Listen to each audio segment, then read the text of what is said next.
Drive to Survive, sexta temporada, tem quem ame, tem quem não goste muito, tem quem ame odiar, e para esses eu digo, talvez você nem saiba ainda, mas na verdade você não gosta de Fórmula 1, porque quem ama realmente Fórmula 1 se deleita com o nível de bastidores que o Drive to Survive traz acesso. Não é perfeito, né? A quinta temporada do ano passado para mim foi a pior de todas. Essa sexta é bacana, eu vou elencar os 5 melhores episódios, mas sim continua tendo alguns defeitos o Drive to Survive. O principal deles para mim é utilizar momentos do rádio ali de uma corrida, um momento X da corrida A, eles usam para ilustrar um momento Y de uma corrida B, às vezes mais de uma vez, o mesmo sobe-som, os xingamentos ali, bufadas do Sérgio Pérez, eu acho que foram as mesmas ao longo de toda a temporada. Mas a sexta temporada é sim bastante legal. Agora, vocês vão ver aqui no meu ranking de top 5 melhores episódios de Drive to Survive em 2023, que a maioria dos melhores episódios está mais no começo da temporada, em que a coisa foca mais em bastidores, e depois, na segunda metade, acaba indo um pouco mais para uma linha de ação de pista mesmo, e aí o Drive to Survive não tem tanto assim a oferecer, já que a ação de pista a gente viu ao longo de 22 finais de semana no ano passado. Então, sem mais delongas, vamos aí para o meu top 5. E aí vale até uma reflexão. Alô, Box to Box Filmes, você que faz o Drive to Survive, será que precisam ser 10 episódios? Eu acho que na origem, porque eram 10 equipes, se tentou fazer 10 episódios para todas estarem contempladas, eu acho que acaba arrastando um pouco. Eu acho que se essa temporada tivesse 6, 7 episódios, estaria redondinha e amarradinha. A gente tem, por exemplo, 2 episódios dedicados à Alpine, 2 episódios dedicados à AlphaTauri. Isso eu acho um pouco too much. Mas vamos lá para o top 5. Quinto lugar, para mim, é o episódio número 3 da temporada, Sob Pressão, Under Pressure em inglês, que tem direito a Zac Brown, que a gente sempre viu como o CEO da McLaren, um manda-chuva ali, um todo-poderoso, mas a gente vê nesse Zac Brown sendo escovadaço pelo Paul Walsh, né, que é o chairman do McLaren Group, que é dono da McLaren Racing, da qual o Brown é CEO. Todo mundo tem chefe, meu amigo, até o Zac Brown. A McLaren teve aquele começo de ano horroroso do ano passado, né? E o Paul Walsh meio que deixa claro ali para o Zac Brown que, olha, ou melhora ou vai ser uma separação mútua na qual a gente entra com o pé e você entra com a bunda. Aqui, uma das coisas que as pessoas eu vejo mais têm dúvidas, mais me perguntam sobre o Drive to Survive. Sim, galera, existem depoimentos que são armados no sentido de programados, né, agendados para depois. E esse aqui do Paul Walsh com o Zac Brown tem um pouco dessa sensação. Mas não chega a ser uma questão assim, estão inventando uma narrativa. Não, já que houve realmente um momento em que a McLaren estava muito mal, estava sob pressão, eles vão lá na oficina e na sede da McLaren e fazem ali com câmeras bonitinho, né, com luz. A gente percebe muito isso quando tem um diálogo que tá pegando aqui num quadro bonito o cara que tá aqui e aí no outro quadro bonito o outro cara que tá ali, mais uma câmera, ou seja, tem 3 cinegrafistas ali. A galera sabe que não é espontânea a coisa, mas isso aí é um recurso válido no mundo do documentário. O que é muito espontâneo, que a gente vê, que faz esse episódio também ser muito legal, é o body language, vamos chamar assim, o humor mesmo do Lando Norris, né? Parece uma criança de 8 anos que não ganhou ovo de chocolate na Páscoa, naquele início do ano passado ali, quando o carro não virava, não fez questão nenhuma de esconder o descontentamento, e isso torna essa coisa do bastidor, né? A gente está tendo acesso a um Lando Norris que nas coletivas, nas entrevistas programadas a gente não vê. Com as câmeras do Drive to Survive ali na sexta temporada já, vão se tornando cada vez mais orgânicas, né? Isso é uma faca de 2 legumes aí, porque por um lado você vê vários momentos que a galera saca que a câmera tá ali e fala alguma coisa, mas por outro também incorpora, né? Igual é no Big Brother, uma hora a galera cansa, não tem como representar o tempo inteiro, e o Norris estilo, em bom gauchês, estilo guri cagado algumas vezes ali nesse quinto episódio, com aquele carro horroroso do início do ano passado da McLaren, depois o carro melhora e, é claro, o humor do Norris melhora também e ele renova o contrato. Quarto melhor episódio da temporada para mim é o quarto episódio da temporada, que se chama O Último Capítulo, The Last Chapter, que apresenta em detalhe um outro personagem muito rico, que é o novo chefe de equipe da Williams, que é o James Vowles, que é, em bom português, um grande nerdão, aquele cara assim que planeja até o intake de cafeína dele ao longo do final de semana, tá planilhado. É aquele cara engenheirão, cabeça de exatas mesmo. E o contraponto da Williams, disputando ali para não ser o último, com a Haas, que tem como chefe, ou tinha como chefe, um dos grandes ícones aí do Drive to Survive, que é o Günther Steiner, e é o oposto do James Vowles, né? Se o James Vowles planilha a cafeína dele para só tomar café no domingo, porque aí sim ele vai se sentir ligadão pelo café, o Günther Steiner é um expresso em cima do outro, quase tantos cafés expressos quanto palavrões, né? Fica bem legal esse contraponto dos dois, e apresenta o James Vowles em detalhe. Esse personagem é muito rico, né? A gente estava acostumado com a Claire Williams lá atrás, no início do Drive to Survive, dando esses depoimentos. Aliás, falando em Claire Williams, a gente tem agora dois novos personagens aí, que são a própria Claire Williams e a Danica Patrick, se juntando ao Will Buxton naquele papel que eu chamo de narrador do óbvio, né? Tudo que o Will Buxton fala ali e a Danica Patrick, quando é algo mais ligado ao piloto, né? E a Claire Williams, quando é algo mais ligado ao chefe de equipe, não são opiniões próprias deles, né? São amarrações de roteiro. Você precisa ter uma hora que você precisa explicar para a audiência. Então, até porque o Drive to Survive é voltado para uma audiência não tão ligada em Fórmula 1 assim. Então, tem uma hora que o cara precisa chegar e dizer, chefe de equipe, se não vencer, se ficar em último, o chefe de equipe não dorme. Isso aí vai para a boca da Claire Williams para explicar um pouco o que é ser um chefe de equipe. Isso aí são amarrações de roteiro, eles fazem esse papel ali. Tenha certeza absoluta que o Will Buxton, a Danica Patrick e a Claire Williams foram todos para um estúdio em Londres,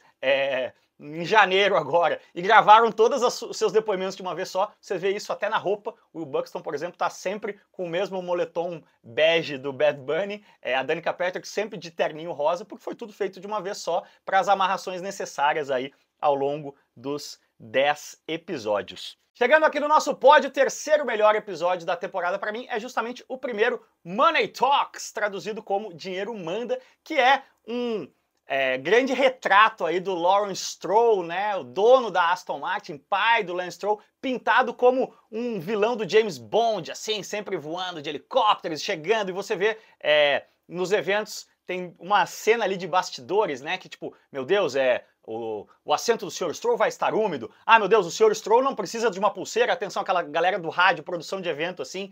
Toto Wolff precisa da pulseira, mas o Sr. Stroll não. Por favor, não dê uma pulseira para o Sr. Stroll. Você vê que o Lawrence Stroll é aquele líder que costuma liderar por medo mesmo, né? É o jeito dele, é um cara truculento. As pessoas ali têm medo, né? Quem trabalha para Lawrence Stroll, principalmente quem não é muito graduado, tem medo de Lawrence Stroll. Mas aí você vê esse vilãozão se derretendo todo, se desmanchando todo, quando o filho Lance quebra o punho. Não é que o Lance quebrou o pescoço, sofreu um acidente gravíssimo.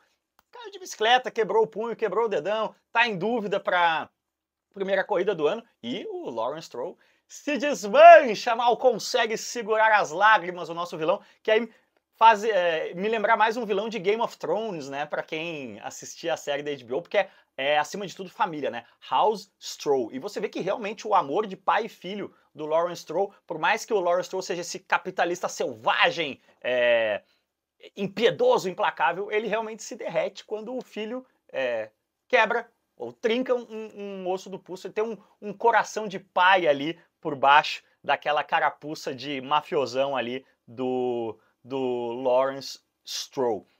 Segundo melhor episódio, também uma coincidência, é o segundo da temporada, é o episódio A Queda, chama Fall from Grace em inglês, que isso tem muito a ver também com o Drive to Survive. A galera, eu vejo, mas o GP Brasil ficou de fora. Galera, a ação de pista é imagens da Liberty, né? Você pode amarrar tudo depois o que você quiser. O Drive to Survive, ele busca as narrativas que estão rolando ali ao longo do ano e segue esses personagens.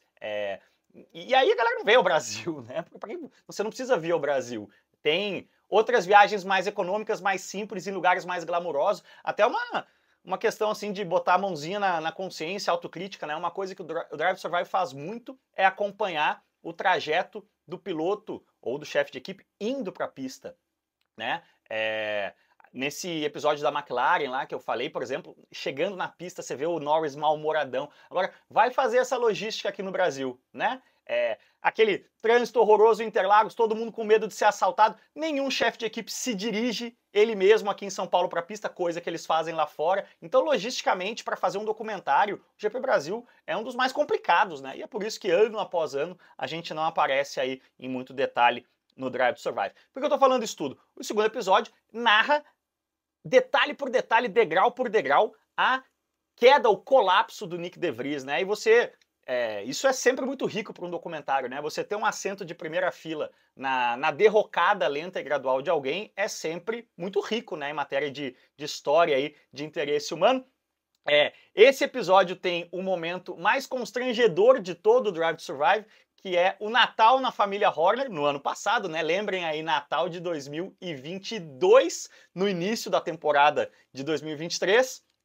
E tem o Papai Noel lá, e a Geri Halliwell, né, a mulher do Christian Horner, pergunta pro Papai Noel se o papai se comportou, né? Aliás, o Papai Noel pergunta pra Geri se o papai no caso o Horner, se comportou, e a Geri diz, claro que o papai se comportou, o papai ganhou um campeonato, etc, etc. Agora a gente tá vendo aí que em 2023 o papai Christian Horner não se comportou muito. Já que eu tô falando de momentos constrangedores barra cômicos, né?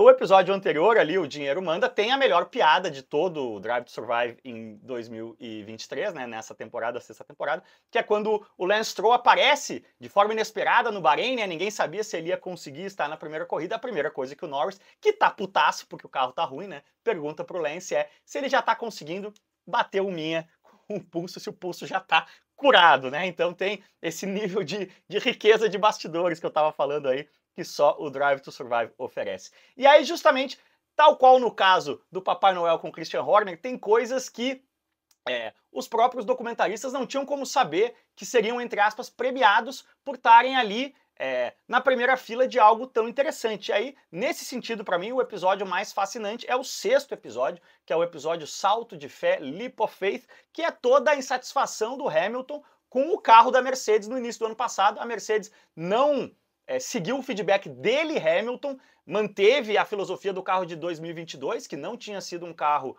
tão vencedor, que tinha ganho uma corrida só com o Russell, e aí em 2023 a Mercedes andou para trás. E agora a gente já sabe o que isso ocasionou, né? Ocasionou Lewis assinando com a Ferrari, e você vê o Toto Wolff também. É um depoimento daqueles da mesma linha do Paul Walsh com o Zac Brown, claramente foi gravado depois, mas você vê o Toto Wolff pedindo desculpas pro Hamilton, e o Hamilton dizendo, pois é, né, vocês tinham que ter me ouvido. Mas aí o Toto Wolff fala, não, tô tranquilo. Imagina, é uma coisa inconcebível o Lewis.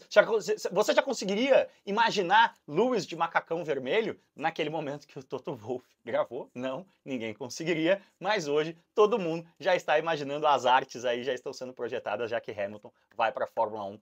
Vai para a Ferrari, aliás, em 2025. Então vocês veem aí, né, dos 5 melhores episódios, são os 4 primeiros e o sexto, né? Aí o que acontece? Na segunda metade, os outros 5 episódios, o que são, né?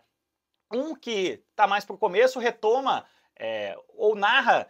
Aliás, a gente tem um outro episódio retomando a questão da AlphaTauri, né? Quando o Ricardo vem pro lugar do De Vries, que é o episódio 2. Aí depois a gente tem a questão da lesão do Ricardo e a chegada do Liam Lawson e como o Lawson ajuda, até a narrativa é um pouco injusta com o Tsunoda, parece que quem realmente ajudou a AlphaTauri a chegar em oitavo no campeonato ano passado foi mais o Lawson do que o Tsunoda, quando a imensa maioria dos pontos aí da AlphaTauri vieram do Tsunoda, mas é um segundo episódio de AlphaTauri, né? Eu acho que dá para ter comprimido essas duas narrativas num só, assim como os 2 episódios dedicados à Alpine, né? Começa mostrando como Gasly e Ocon eram vizinhos na Normandia, mesma idade, amigos no kart, depois rivais, essa amizade que virou inimizade, agora eles se reconciliando. E aí depois a gente tem um segundo episódio de Alpine, que é quando entra a grana do Ryan Reynolds lá e a pressão da equipe aumenta e o Otmar acaba sendo demitido. Também dava para facilmente ter comprimido esses 2 episódios num só. Outros 2 episódios que são mais fracos é aquele episódio penúltimo, né? Ferrari é uma religião na Itália, aquela coisa, Forza Ferrari, aqueles clichês que a gente tá cansado de ver, o Luigi na mecânica, mexendo ali num Fiat, reclamando, esse ano o Fred Vasseur tá acertando, aquele papo de botiquim, assim, de Ferrari na Itália, que a gente já viu retratado 1000 vezes. E o último episódio, acho que é o mais fraco de todos, que é um episódio aí, bem como a galera que gosta de odiar Drive to Survive, um episódio que fica dentro da ação de pista, o que rolou na decisão em Vegas, na decisão em Vegas não, né, no GP de Vegas e depois na decisão em Abu Dhabi, na disputa ali entre Mercedes e Ferrari pelo vice-campeonato.